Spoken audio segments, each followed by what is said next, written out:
네, 성경 봉독하도록 하겠습니다. 오늘 아침에 우리에게 주시는 하나님의 은혜의 말씀은 베드로전서 3장 1절에서 7절의 말씀입니다. 베드로전서 3장 1절에서 7절의 말씀 다 같이 합독하도록 하겠습니다. 아내들아, 이와 같이 자기 남편에게 순종하라. 이는 혹 말씀을 순종하지 않는 자라도 말로 말미암지 않고 그 아내의 행실로 말미암아 구원을 받게 하려 함이니, 너희의 두려워하며 정결한 행실을 봄이라. 너희의 단장은 머리를 꾸미고 금을 차고 아름다운 옷을 입는 외모로 하지 말고, 오직 마음에 숨은 사람을 온유하고 안정한 심령에 썩지 아니할 것으로 하라. 이는 하나님 앞에 값진 것이니라. 전에 하나님께 소망을 두었던 거룩한 부녀들도 이와 같이 자기 남편에게 순종함으로 자기를 단장하였나니, 사라가 아브라함을 주라 칭하여 순종한 것 같이 너희는 선을 행하고 아무 두려운 일에도 놀라지 아니하면 그의 딸이 된 것이니라. 남편들아, 이와 같이 지식을 따라 너의 아내와 동거하고 그를 더 연약한 그릇이요 또 생명의 은혜를 함께 이어받을 자로 알아 귀히 여기라. 이는 너희 기도가 막히지 아니하게 하려 함이라. 아멘. 하나님의 말씀입니다. 잠깐 기도하고 말씀 받도록 하겠습니다. 존귀하신 주님, 하나님의 진리의 말씀 앞에 섭니다. 말씀 앞에 우리 개개인들 세우는 것은 항상 기쁘고 고통스러운 일입니다.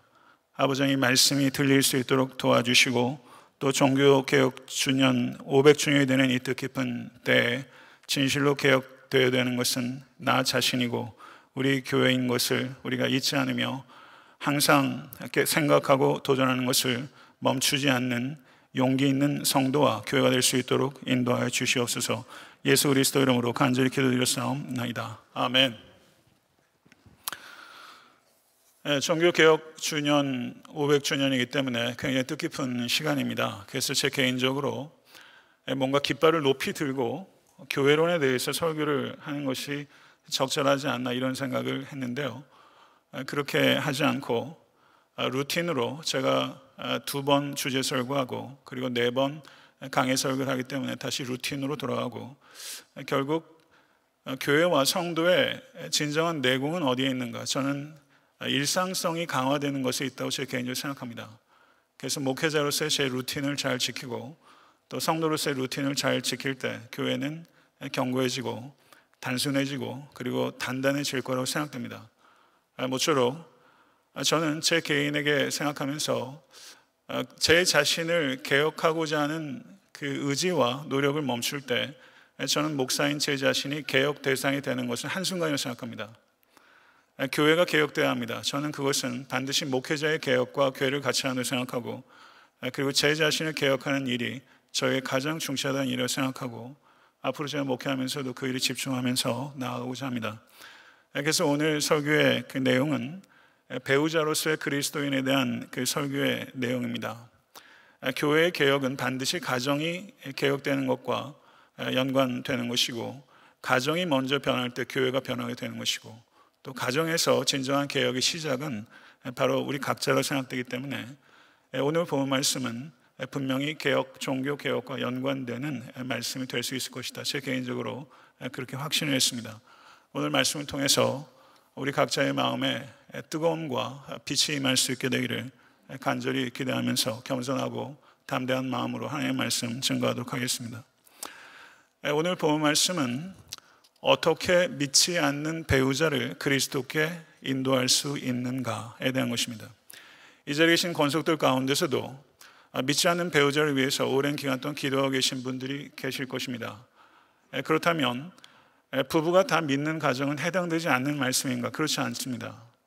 믿지 않는 사람을 그리스도께로 인도하는 일반적인 원리들이 가정에 적용될 때 어떠한가라는 것을 이야기하고 있기 때문에 이것은 전체적으로 아내에게 혹은 남편에게만 주는 말씀이 아니라 믿지 않는 사람들을 그리스도께로 인도하는 가장 섬세한 방법, 그것이 오늘 본문 가운데 있는 것이다. 이렇게 이해할 수 있을 것입니다.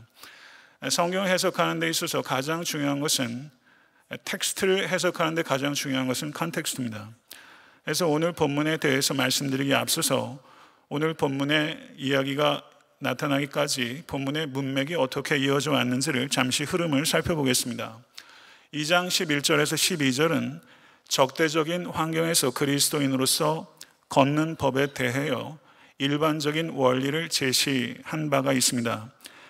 그 원리들은 영혼을 거스려 싸우는 육체의 정욕을 제어하라라는 부정적 권면과 선한 행실을 통하여 믿지 않는 자들이 회심할 수 있도록 하여 하나님께 영광을 돌리라라는 긍정적 권면으로 구성되어 있습니다.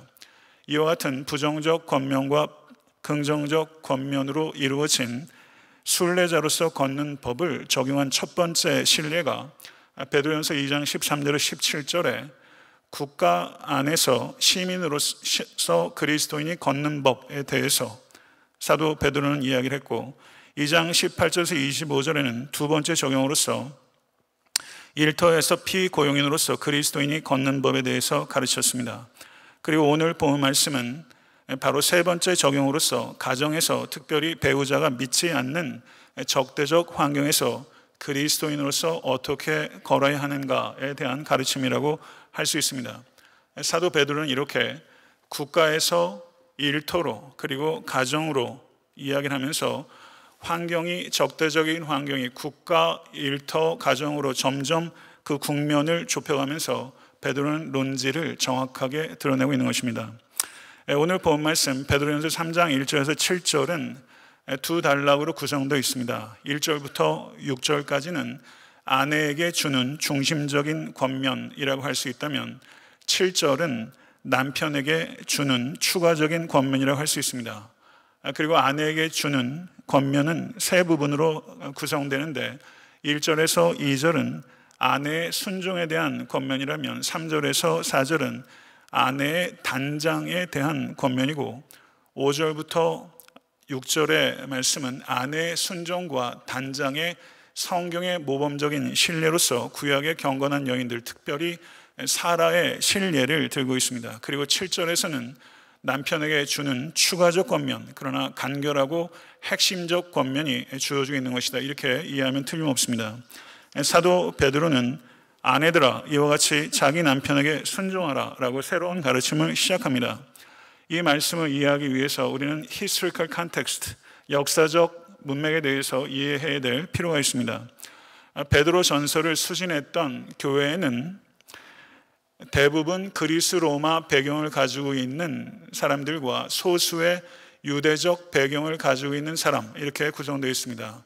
그러니까 대다수의 성도는 이방인이요, 소수의 성도가 또 유대인 그리스도인이라고 할 수 있는 것입니다. 벤 위더링턴 3세라는 매우 영향력 있는 신약학자가 있는데 그 사람이 예수님의 사역에 있어서 여성의 위치라는 책을 썼습니다. 거기에서 성경시대 유대 여인과 그리스 로마 여인의 위치에 대해서 설명하고 있습니다.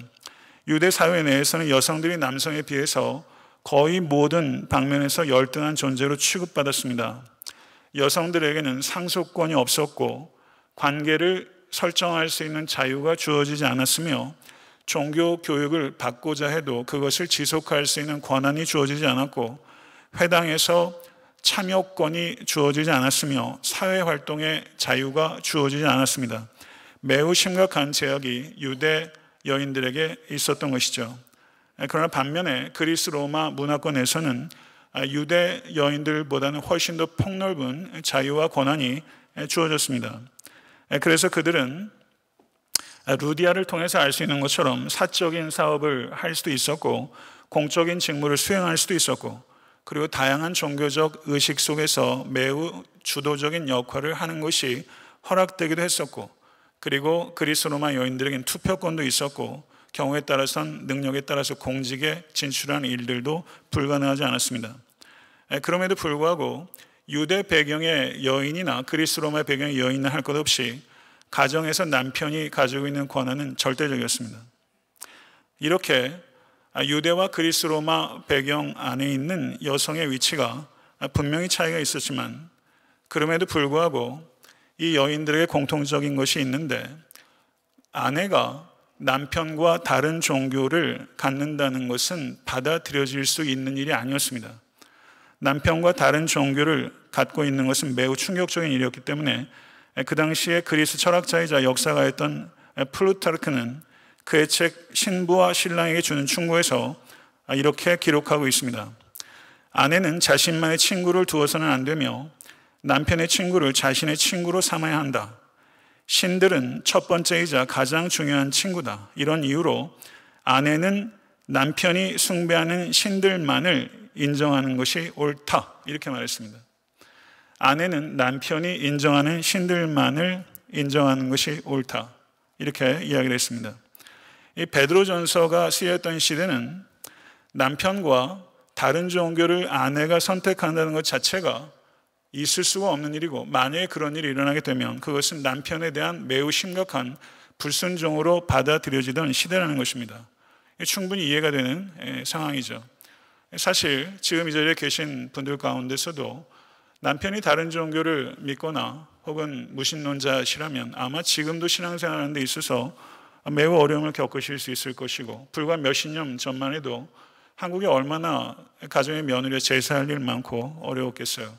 아내만 교회 다니면서 신앙생활하는 것 자체가 그 가정에서는 참 용인하기 어렵고, 그리고 남편 입장에서는 그것 자체가 남편에 대한 불순종으로 받아들일 수 있었죠. 그렇기 때문에 2000년 전에 그리스 로마 그리고 유대 배경의 여인들에게 있어서 남편과 다른 종교를 선택한다, 이거는 참 어려운 일이라는 것입니다.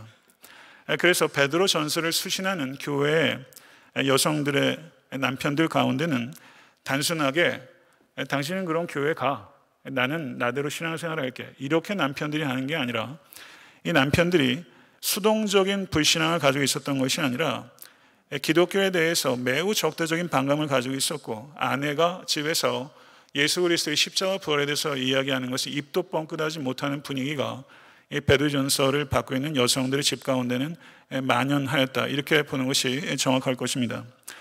이와 같은 상황을 저희들이 역사적으로 구성하고, 그리고 오늘 본문의 내용을 읽을 때 그 내용은 좀 다르게 들리는 것이죠. 아내들아, 이와 같이 자기 남편에게 순종하라.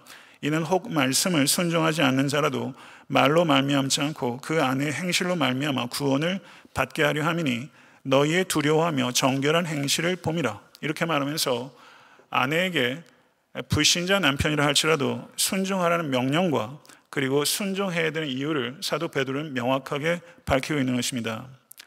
믿지 않는 남편들은 아내의 말에 주의를 기울이지 않습니다. 그와 같은 상황 속에서 사도 베드로는 말로 말미암지 않고 아내의 말이 아니라 아내의 삶을 통해서 증거할 수 있고, 그리고 그 증거가 여전히 강력한 무기라는 것을 사도 베드로는 선언하고 있는 것입니다. 믿는 아내들은 믿지 않는 남편들과 말의 논쟁을 통해서가 아니라 삶의 섬김을 통해서 남편을 주께로 인도할 수 있어야 한다고 사도 베드로는 말씀하고 있는 것입니다. 이러한 권면은 믿는 아내가 믿지 않는 남편에게, 혹은 믿는 성도가 믿지 않는 사람들에게 말을 통해서 복음을 증거하는 것이 필요하지 않다고 이야기하는 것이 아니라, 때로는 말에 증거하는 것이 불가능한 상황도 있고 말의 증거가 종종 전혀 도움이 되지 않는 상황도 있다라는 것을 사도 베드로는 분명하게 이야기를 하고 있는 것입니다. 베드로전서 2장 12절을 보게 되면 행실을 선하게 가져 너희를 악행한다고 비방하는 자들로 하여금 너희 선한 일을 보고 오시는 날에 하나님께 영광을 돌리게 하려 함이라 라고 말씀하고 있습니다. 성도는 선한 행실로 그 믿음을 증명하는 사람입니다. 선한 행실이 믿지 않는 자들에게 회심케 하는 통로로서 힘을 가지고 있다고 사도 바울은 분명하게 말씀하고 있는 것입니다. 배우자가 불신자일 때 믿는 사람은 나의 삶이 복음에 대한 일종의 선포라는 의식을 가지고 살아야 한다는 뜻입니다. 성도 여러분, 여러분의 삶은 복음에 대한 일종의 선포라는 의식을 가지고 살아가고 계십니까? 모쪼록 그 의식 가지실 수 있게 되기를 간절히 축원합니다. 나의 삶은 복음에 대한 일종의 선포다. 성도 여러분, 제가 일전에도 말씀드렸지만 교회를 개척한 이래로 8년 동안 목회하면서 제가 설교한 그 횟수가 약 한 1800편 정도 될 거라고 생각합니다. 제가 한국 나이로 51하니까 은퇴할 때까지 15년에서 한 20년 정도, 특별히 건강상의 문제가 없다면 저는 목회하겠고요. 그러면 1800편의 3배 정도면 한 5000편 정도의 설교를 제가 아마도 하게 될 것입니다. 정말 어마어마하게 많은 설교를 하게 되는데요. 저는 5,000편의 설교를 잘하기 위해서 최선을 다하는 것은 목회자로서의 제 직업 윤리에 속하는 문제입니다. 그리고 저는 그 부분에 있어서 저는 부끄러움이 없습니다. 최선을 다하고 있고 앞으로도 힘껏 할 것입니다. 그렇지만 제가 정말 주목하고 그리고 반드시 이 설교에는 성공하고 싶은 설교가 있다면 제가 이 강단을 지키는 한 제가 은퇴할 때까지 제가 누차 말씀드리지만 저는 한 편의 설교를 만들어가고 있는 것이고, 설교는 무엇인가? 인격을 통해서 전달되는 진리입니다. 인격을 통해서 전달되는 진리입니다. 성도 여러분, 제 인격은 미완성이고 또 현저히 부족할 때도 있고요. 그래서 저는 그렇지만 목사이기 전에 성도로 제 삶이 복음에 대한 일종의 선포라는 의식을 가지고 최소한 목양을 하고 있습니다. 그러나 성도 여러분, 이와 같은 의식이 목회자에게만 필요한 것이 아니라 이 자리에 계신 성도 한 분 한 분이 나의 삶은 복음에 대한 일종의 선포라는 의식을 가지고 여러분의 삶을 이끌어 가실 수 있게 되기를 간절히 축원합니다. 믿는 아내는 두려워하며 정결한 행실을 보여야 한다라고 말하고 있습니다. 여기서 아내가 두려워하는 대상은 남편입니까? 하나님입니까? 하나님입니다. 정결한 행실을 가져야 되는 궁극적인 원인은 무엇입니까? 남편 때문입니까? 하나님 때문입니까? 하나님 때문입니다. 두려워하는 대상도 남편이 아니라 하나님이며, 아내가 정결한 행실을 해야 되는 궁극적인 원인도 남편 때문이 아니라 하나님입니다. 이러한 행실을 믿지 않는 남편이 보게 되는 것이고, 그리고 그 유익을 그 남편이 얻게 된다라고 말하고 있는 것입니다. 교회는 무엇입니까? 특별히 종교개혁 주년 500주년을 맞는 이 시점에 교회는 무엇인가? 교회는 보이지 않는 그리스도를 보이도록 하는 공동체입니다. 그리고 보이지 않는 그리스도를 보이게 하는 최선의 방법은 그리스도인의 섬김입니다. 성도 여러분, 보이지 않는 그리스도를 보이도록 하는 일에 여러분의 삶이 쓰임받으실 수 있기를 간절히 축원합니다. 남편에게 순종하라라는 가르침에 대해서 현대 여성들은 매우 심각한 거부감을 가지고 있고, 그리고 교회에 다니는 자매님들도 순종하라, 복종하라고 하는 말에 대해서 상당한 알러직한 반응을 가지고 있을 겁니다. 성경이 아내가 남편에게 순종하라는 이유는 남성이 여성보다 우월해서가 결코 아닙니다. 거기에는 두 가지 이유가 있습니다. 그것은 하나님께서 세우신 창조 질서이기 때문이고, 두 번째는 남편에게 대한 순종이 주님께 대한 순종의 일부로 하나님께서 받아들이신다고 말씀하셨기 때문입니다. 남편에게 순종하기 위해서 주님께 불순종이 되지 않는다면 이 자리에 계신 모든 자매님들께서는 남편을 순종하실 수 있게 되기를 바라고, 그렇게 하는 것이, 남편을 순종함으로 세우는 것이 사실은 자기 자신을 세우는 것이고, 또 남편을 세울 때 자녀를 세울 수 있다는 것을 기억하실 수 있게 되기를 간절히 바랍니다. 탈무드에 보면 시집가는 딸에게 현명한 어머니가 이런 충고를 합니다. 사랑하는 딸아, 너가 만일 너의 남편을 왕처럼 받든다면 너의 남편은 너를 여왕처럼 모실 것이다. 그러나 너가 남편을 종으로 대하면 남편은 너를 하녀처럼 다룰 것이다. 이것은 남편을 순종함으로 세우는 것이 곧 자기 자신을 세우는 것이라는 매우 현명한 조언이라고 할 수 있습니다. 성도 여러분, 가정교육은 무엇입니까? 자녀를 세우는 것입니다. 자녀를 어떻게 세우는 것입니까? 도대체 무엇이 자녀를 세우는 것입니까? 자녀를 세우는데 자녀에게 땅의 아버지를 통해서 하늘에 계신 아버지를 신뢰하고 사랑하는 법을 가르쳐야 합니다. 아버지에 대한, 이 땅의 아버지에 대한 이미지를 결정하는 가장 중요한 역할을 하는 사람은 그 집의 어머니입니다. 어머니가 순종함으로 아버지를 세울 때 그것을 바라보는 자녀들은 땅의 아버지에 대한 이미지를 갖게 되는 것이고, 그것이 고스란히 하늘에 계신 아버지에 대한 신뢰와 사랑으로 이어진다는 것을 기억하실 수 있게 되기를 간절히 축원합니다. 특별히 이 자리에 계신 자매님들, 다시 한번 말씀드립니다. 남편을 순종함으로 세우십시오. 그렇게 되는 것이 단순하게 남편만 세우는 것이 아니라 곧 자기 자신을 세우는 것이고, 또 자녀를 세우게 된다는 것을 기억하시고, 모쪼록 더욱더 현숙한 아내가 되실 수 있는 모든 자매님들 되실 수 있게 되기를 간절히 바랍니다. 3절과 4절을 보게 되면 아내의 순종에 대한 예로서 아내의 단장에 대해서 이야기를 하고 있습니다. 3절과 4절은 이렇게 말합니다. 너의 단장은 머리를 꾸미고 금을 차고 아름다운 옷을 입는 외모로 하지 말고 오직 마음에 숨은 사람을 온유하고 안정한 심령에 썩지 아니할 것으로 하나. 이는 하나님 앞에 값진 것이니라. 현대 여성들도 이 머리 스타일 되게 중요하잖아요. 머리만 어떻게 하냐에 따라 사람 보이는 게 완전히 달라집니다. 그런 현대 여성들뿐만 아니라 고대 로마 시대에도 여성들이 세련되게 머리 치장하는 것, 그리고 과시적으로 장식용 보석들을 하는 것은 그때나 지금이나 매일반입니다. 그래서 플루타크의 말을 다시 한번 인용하면 이런 말을 했습니다. 여자를 더 품위 있게 만들어 주는 것으로 여자는 장식해야 한다. 여자를 그렇게 품위 있게 만들어 주는 것은 금이나 보석이나 자주색 옷이 아니라 위엄과 선한 행실과 정절을 보여주는 것에 투자하는 것이다. 의미 있는 이야기입니다. 근데 또 다른 철학파는 이렇게 말했습니다.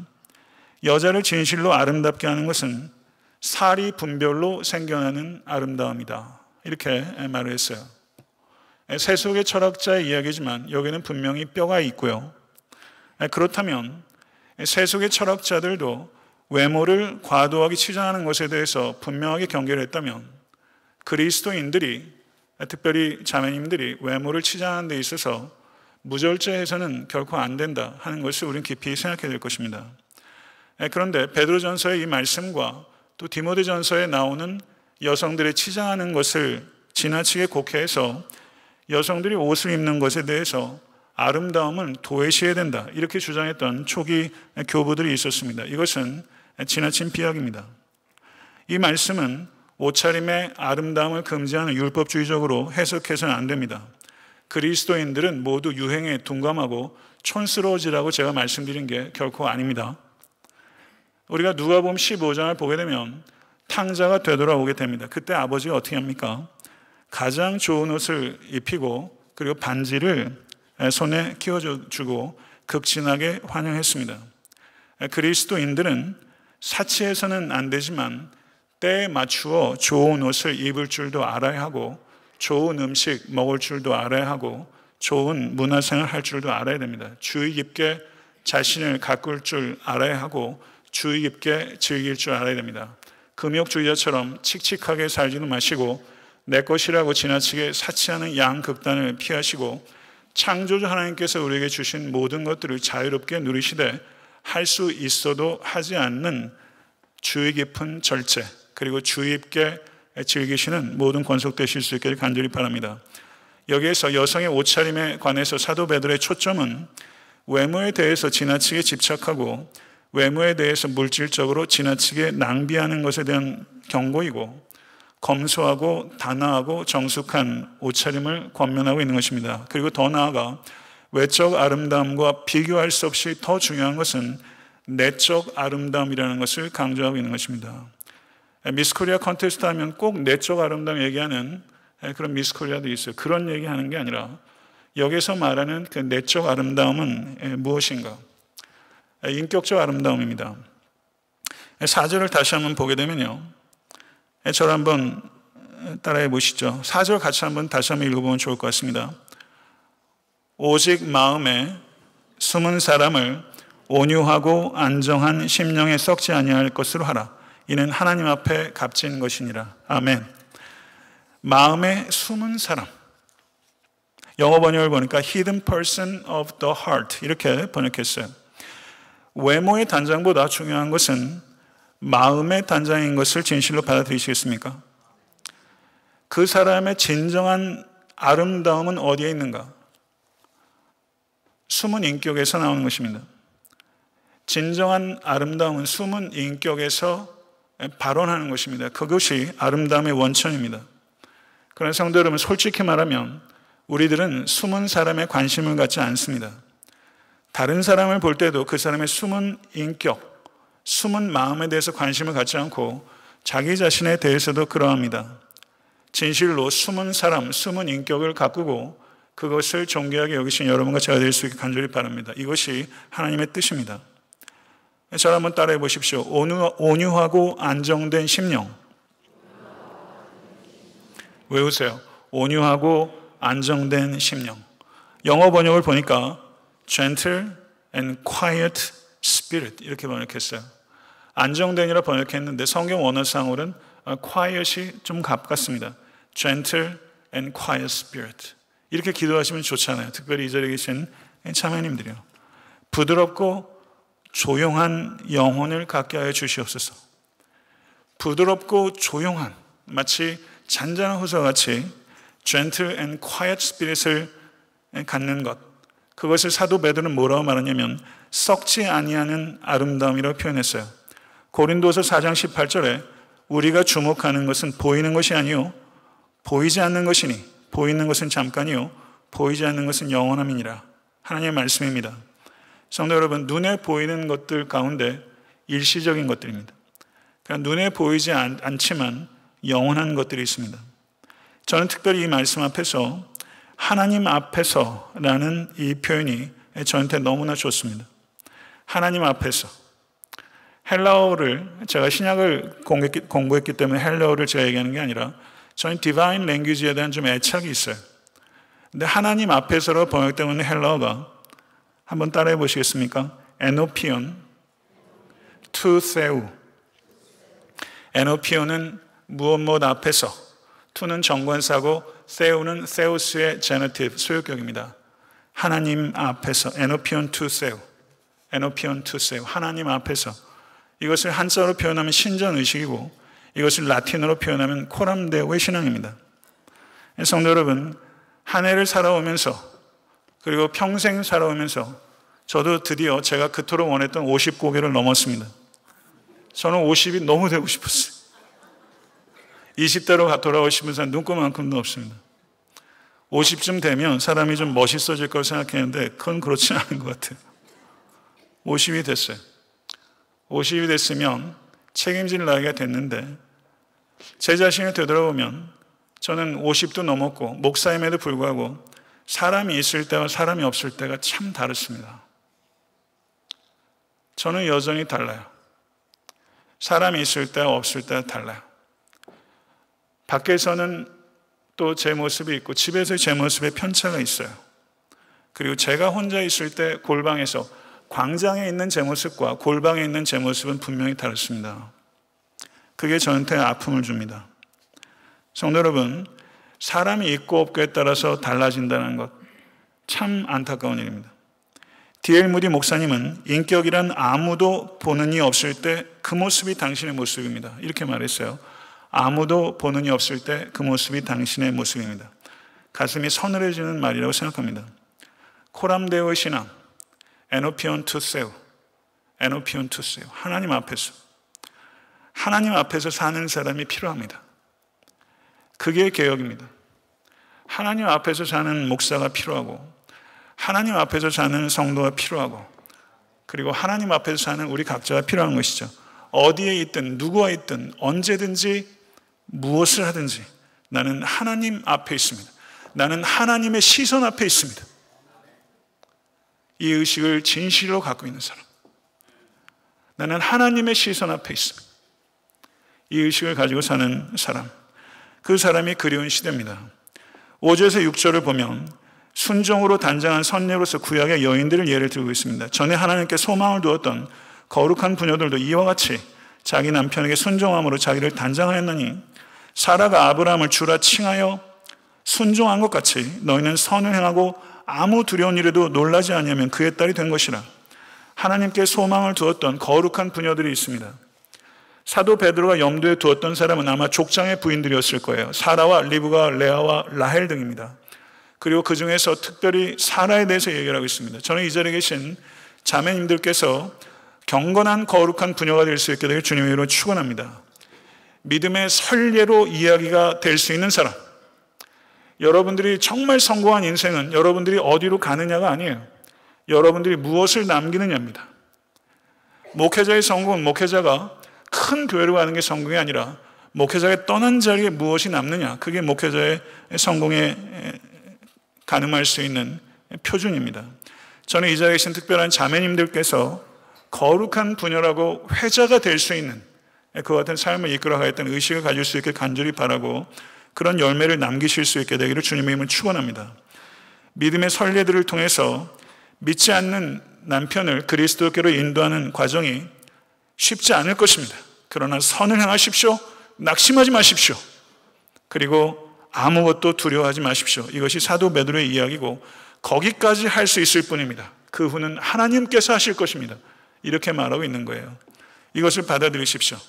특별히 남편이 아직 예수께로 인도함을 받지 않은 자매님들께서는 이걸 기억하시고, 특별히 성경의 실례로서 사라를 들었지만 저는 역사상 교회의 실례로서 성 어거스틴의 어머니였던 모니카에 대해서 이야기를 하겠습니다. 모니카는 베드로전서의 권면대로 순종을 통해서 믿지 않는 남편을 그리스도께로 인도했습니다. 고귀한 여인입니다. 모니카는 로마의 관원이었으며 부유한 지주였던 파트리키우스라는 이교도와 결혼했습니다.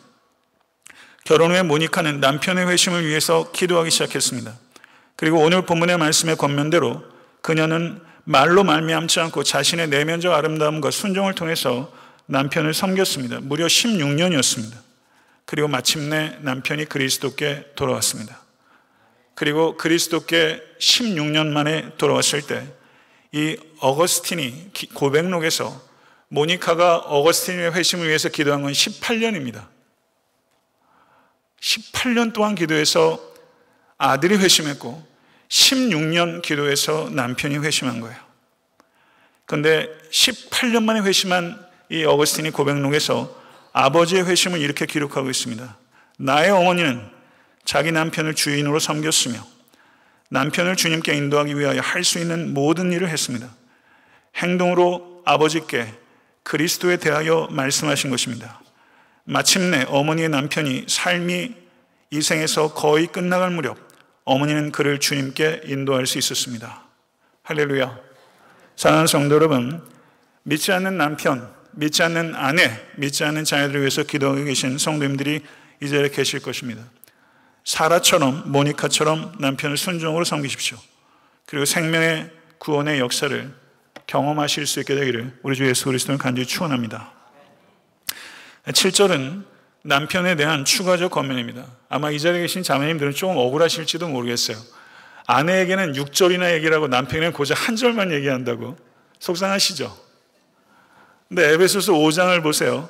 거기에선 아내에게 3절만 얘기하고 남편에게는 이만큼 얘기합니다. 남편에게 거긴 또 많이 얘기하고 있어요. 여기는 남편에게 추가적으로 권면하고 있지만 구조적으로는 추가적이지만 내용적으로는 핵심적입니다. 뭐라고 말하냐면 이 부분은 우리 남편들만 한번 읽어보실 거예요. 남자 형제들만. 7절 내키지 않으셔도 좀 크게 읽어주시기 바랍니다. 7절의 말씀, 남편 된 자들아, 시작. 남편 된 자들이 이와 같이 지식을 따라 너의 아내와 동거하고 그를 더 연약한 그릇이요 또 생명의 은혜를 함께 이어받을 자로 알아 귀히 여기라. 이는 너의 기도가 막히지 아니하게 하려 함이라. 아멘. 여기에서 우리가 생각해야 되는 것은 아내가 더 연약한 그릇이다. 이 말은 남편도 그릇이란 얘기입니까? 그릇이 아니란 얘기입니까? 남편도 그릇이에요. 남편도 깨져요. 아내 여러분 기억하세요. 남편도 깨지기 쉽습니다. 그런데 아내가 더 깨지기 쉬운 연약한 그릇이에요. 그러면 아내가 가지고 있는 연약함은 뭐냐? 지적 연약함, 도덕적 연약함, 정신적 연약함, 영적 연약함이 아닙니다. 그거는 메일 쇼비니즘이에요. 그걸 얘기하는 게 아니에요. 여기서 얘기하는 것은 아내가 가지고 있는 육체적 연약함과 정서적 감수성입니다. 남편의 육체적 폭력과 정서적 감수성을 이해하지 못하는 남편의 무례함, 남편의 폭력과 남편의 무례함으로 아내들이 병들고 있습니다. 미국에서만 통계적으로 300만에서 600만 정도의 여성들이 물리적 폭력에 희생당하고 있고 여성을 향한 육체적, 언어적 폭력, 우리의 정도의 차이는 있지만 무관한 사람은 저는 한 사람도 없다고 생각합니다. 이와 같은 폭력이 난 크리스천 가정에만 국한되는 것이 아니라 크리스천 가정에서도 매우 빈번하게 발생하고 심지어 목회자의 가정에서도 많이 발생하는 것입니다. 가정 전문가인 게리 스몰리가 2012년도에 이런 책을 썼습니다. 부제입니다. 아내를 알고 이해하고 사랑하는 유용한 지침. 아내를 알고 이해하고 사랑하는 유용한 지침. 번역되어 있지 않습니다. 그런데 이 책을 썼는데요. 거기에 이런 내용이 기록되어 있습니다. 부부간의 대부분의 난제들은 한 가지 사실을 중심으로 한다는 것이다. 남편과 여성은 완전히 다르다. 차이점들은 너무나 극단적이어서 그것들을 이해하려는 집중된 노력이 없이는 행복한 결혼은 거의 불가능하다. 한 저명한 정신과 의사가 이렇게 말했다. 여성에 대한 30년의 긴 연구 끝에 나는 스스로에게 질문한다. 아내들이 진정으로 원하는 것은 대체 무엇이란 말인가? 30년 동안 여성에 대해서 연구한 정신과 의사예요. 그것도 자기가 사담해서 잡담한 게 아니라 책에 연구 결과가 아내가 진정으로 원하는 것은 도대체 무엇이란 말인가? 이거 어떻게 하라는 거예요? 그게 결론이래요. 그래서 제가 생각해 보는 거예요. 이 자리에 계신 남자 여러분, 남성 여러분, 우리들은 도대체 아내들에 대해서 얼마나 알고 있는 것입니까? 저는 개인적으로 사람을 좋아하고 사람에 대한 관심이 많이 있어요. 근데 좋아하고 관심이 있어도 실수하는 일들이 없지 않습니다. 저는 남자, 여자 이런 생각 별로 안 해봤어요. 그냥 인간을 이해하면 다 된다고 생각했는데 결혼해서 이제 6년 정도 지나 보니까 인간 이해만 가지고는 부족한 게 한두 가지가 아니더라고요. 여자를 이해해야 되겠더라고요. 제가 뭘 몰랐어요. 남자도 사람이고 여자도 사람이니까 사람을 이해하면 되겠거니 했는데 그렇지 않아요. 한 사람에 대해서 알아가려고 하는 의지가 없어지는 순간 사랑은 무례해지지 않을 수 없습니다. 제가 목회를 하면서요, 제가 성도님들에 대해서 물리적으로 만나고 접촉할 수 있는 시간은 제한적이고 갈수록 제한적이 될 겁니다. 근데 제가 우리 교회 김 집사님을 알아요. 제가 5년 동안 알았어요. 그래서 제가 이렇게 생각해 본다고 합시다. 김 집사 처음부터 같이 있어. 나 김 집사님 다 알아. 그리고 알려고 안 해요. 제가 김 집사님한테 무례해지는 것은 시간 문제예요. 한 사람에 대해서 도대체 뭘 아는 것입니까? 제가 제 자신에 대해서도 마치 광산에서 탄을 캐는 것 같아요.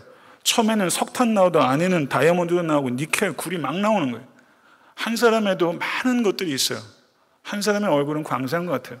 나 자신에 대해서도 제가 깜짝깜짝 놀라는데 제가 교회 성도들 대하면서 제가 다 안다 이렇게 생각하는 건 목회자로서 함량부족이라고 생각합니다. 제가 지난 주 중에 아이들 때문에 이렇게 옥신각신한 일들이 생기더라고요. 저희 큰애가 얘가 설교를 알아듣기 시작하면 설교의 예로 우리 아이들을 사용할 수 없기 때문에 사용할 수 있을 때 충분히 얘기해요. 우리 큰애가 제주도 많은데 되게 섬세해요. 그래서 그 이불 위에 이불을 덮고 자는 건데 얘는 위에서 자겠다는 거예요. 그래 그거 가지고 옥신각신하다가 울어요. 그러니까 제가 애들한테도 화가 나더라고요. 그래서 빽 소리 질렀죠. 그러니까 집사람은 그러지 말라고. 애가 내면 세계가 혼돈이 온다고. 정서적으로. 헷갈리는 거예요. 그런저런 얘기를 하다가 집사람하고 얘기를 하는데 요즘은 집사람하고 이런저런 얘기를 해요. 예전엔 제가 알게 모르게 가르치려고 해서 제가 집에서 아내한테 목사는 아닌데 그렇게 하려고 하는데 나이 차이도 있고 제가 목사고 하나 보니까 굉장히 담원해링 하는 거예요. 그래서 집사람한테 제가 살며시 손을 잡고 여보 나는 당신을 참되게 사랑하길 원해. 이게 안 되면 내 인생은 의미가 없어. 제가 그랬다니까요. 정말로. 제가 제 아내를 사랑하는 게 제 목표보다 중요합니다. 그게 성도님들께 제가 제 가정생활을 성도님들 보라고 하는 건 아니지만 성도님들이 배울 수 있는 가정생활을 제가 이끌어야 한다는 건 분명해요. 목회를 하다 보니까 목회가 생각했던 것보다 훨씬 어려운 거 있죠. 한번 해보세요. 지금 제가 아주 고소할 것 같아요. 이거 한번 당해보셔야 알아요. 목회가 생각보다 훨씬 어려워요. 제가 이번에 휴스턴 가서 목사님한테 계신데 성경 공부하면서 그랬어요. 제가 좀 그냥 편하게 얘기하겠습니다. 강의를 하면서 여러분 목회자는 외로워야 합니다. 그러나 너무 외롭게 하지 마세요. 제가 이렇게 얘기했어요. 목회자는 스스로 외로운 길을 걸어가는데 너무 외롭게 해서는 안 됩니다. 목회가 생각보다 훨씬 어려워요. 아내를 보석처럼 귀히 여기고 아내를 부단히 알아가고 무례하지 않고 그러면서 바르고 뜨겁게 사랑하는 것, 그게 어떻게 쉽겠습니까? 어렵습니다. 그러나 목회도 어렵고 아내를 바르고 뜨겁게 사랑하는 것도 어렵지만 제게 목회도 너무 소중하고 제 아내를 사랑하는 것도 참 소중한 일입니다. 제가 가장 무례하고 가장 부끄러워질 땐 제 아내 앞에서입니다. 하나님 앞에서 그래야 되는데 아내를 대하면서 너무 제가 무례할 때가 있고 너무 부끄러울 때가 있는 거예요. 밖에서는 제가 잘 실수 안 합니다. 아직까지는요. 근데 집사람 앞에서는 제가 무례하고 부끄러울 때가 있어요. 아내를 사랑하는 일에도 성도를 사랑하는 일에도 좀 부끄럽지 않은 열매를 맺기 위해서 최선을 다할 것입니다. 마태복음 5장 23절 24절에 예물을 제단에 드리려다가 거기서 내 형제에게 원망 들을 만한 일이 있는 것이 생각나거든 재물을 제단 앞에 두고 먼저 가서 형제와 화목하고 그 후에 와서 예물을 드리라. 일반적인 관계에 있어서도 하나님께 예배를 드리기 위해서는 형제와 화목하고 예배를 드리라. 그렇다면 부부 관계에서는 얼마나 더 그러하겠습니까? 남편이 아내와의 관계에 있어서 상처를 내면 기도가 막힌다. 이것은 아내와의 관계에 상처를 내면 하나님과의 관계에 상처가 난다는 뜻입니다. 이 두 가지는 반드시 연결됩니다. 성도 여러분, 말씀을 맺겠습니다. 우린 그리스도인입니다. 저는 목사이기 전에 그리스도인입니다. 저는 제가 목회를 마치게 되면 저의 정체성은 항상 그리스도인이에요. 그리스도인은 자신의 삶을 복음에 대한 일종의 선포라는 의식을 가지고 살아야 됩니다. 시민으로서, 피고용인으로서, 가정의 배우자로서 good conduct, 선한 행실을 통해서 good news를 보이도록 하는 사람, 그게 그리스도인입니다. 특별히 믿지 않는 사람, 특별히 믿지 않는 남편과 아내를 향해서 나의 섬김을 통해서 그리스도를 보이도록 하는 것, 그 삶으로 우리가 부름받았다는 것을 믿으십시오. 믿지 않는 남편이 있는 아내의 경우는 순종을 통해서 그리스도를 보여야 합니다. 아내가 순종하는 것은 시대착오적인 망상이 아니라 시대를 초월하는 진리입니다. 남편을 순종으로 세울 때 아내 자신이 세워지고 자녀가 세워지고 가정이 세워지고 가정이 세워질 때 교회는 세워집니다. 남편에 대한 순종의 일환으로 외모를 단정하게 가꾸시고 지나치게 집착하고 지나치게 소비하지 마십시오. 소박하고 단아하고 정숙한 아름다움을 추구하시는 자매님 되실 수 있기를 바라고, 무엇보다 공의, 외적 아름다움보다 내면적 아름다움, 성경에 표현되는 hidden person of the heart, 심령의 숨은 사람의 관심을 갖는 모든 지체가 되실 수 있게 간절히 바랍니다. 남편은 지식을 따라, 얼마나 멋진 말이에요. 지식을 따라. 사랑하는 데 지식이 필요합니다. 사랑은 지식과 결합될 때 가치를 갖습니다. 그리고 지식은 사랑과 결합할 때 온기를 갖게 되는 것입니다. 성도 여러분, 지식을 따라 아내를 이해하고 사려 깊게 존중하시는 남자 형제들 되실 수 있게 되기를 바랍니다. 애타한테 섬기는 교회 각 가정이 성경의 원리에 따라 순종과 존중, 저를 한번 따라해 보세요. 순종과 존중. 아내에게 주신 권면은 순종이고 남편에게 주신 권면은 존중입니다. 순종과 존중으로 여러분의 가정이 더욱더 아름답고 거룩하고 풍성해지실 수 있게 되기를 간절히 축원합니다. 주신 말씀 생각하면서 기도하겠습니다. 존귀하신 주님, 하나님의 진리의 말씀은 너무나 크고 너무나 순결합니다. 그러나 이 종은 너무나 아버지 옹졸하고 그리고 아버지 하나님 허물 많은 종입니다. 아버지, 그렇지만 성령으로 의지해서 말씀을 증거하였사오니 이 말씀이 우리 사랑하는 권속들의 신비에 새겨질 수 있도록 도와주시고 아내의 순종과 남편의 존중으로 가정이 세워지며 가정의 치유와 회복이 있을 수 있도록 도와주시고, 특별히 적대적인 환경 속에서 낭망치 아니하고 우리가 성령을 의지해서 우리가 할 바를 다하며 안정되고 온유한 심령을 가꾸며 숨겨진 사람에 집중하며 외모에 지나치게 집착하고 치중하지 아니하고 하나님 앞에서 에노피온 투세우, 하나님 앞에서 정말 가치 있는 것이 무엇인지 신중하게 생각하고 결단하실 수 있는 모든 권속이 될 수 있도록 인도하여 주시옵소서. 가정이 변하고 교회가 변할 때 종교개혁의 이상은 실현될 줄로 믿습니다. 모든 개혁은 나부터 시작되는 것을 믿고 우리 모두가 결단할 수 있는 이 종교개혁 500주년 기념 예배가 될 수 있도록 인도하여 주시옵소서. 우리 주 예수 그리스도 이름으로 간절히 기도드렸사옵나이다. 아멘.